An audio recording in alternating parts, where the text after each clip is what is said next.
Tuan-tuan, orang kata apa kalau kita ditakdirkan Allah mati pukul 9 malam saat lagi? Kalau kita ditakdirkan mati pukul 9 malam saat lagi. 31 Ogos baru ni sahabat seorang meninggal. Umur 39. Untuk kerja hotel. Budak bagus. Dia jadi manager bahagian sale ke apa ke. Sale manager ke apa ke satu hotel. Di sebelah Batu Ferringhi. Budak bagus. Dia ikut kuliah. Habis kerja shift siang. Sepatutnya bila habis tu dia sat lah. Dia duduk sat apa settle yang tu yang ni apa semua dia balik.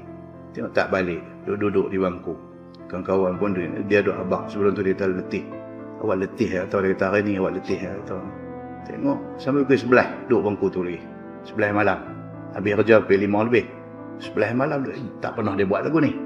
Panggil rupanya tak ada lah. Tuan tengok ni yang kata cara kematian yang mutaakhir ni dia main macam ni. Kalau kita ditakdirkan nak mati pukul 9 tuan-tuan. Pukul 8.55, 8.56, 8.57, 8.58, 8.59 itu saat-saat sangat penting bagi kita.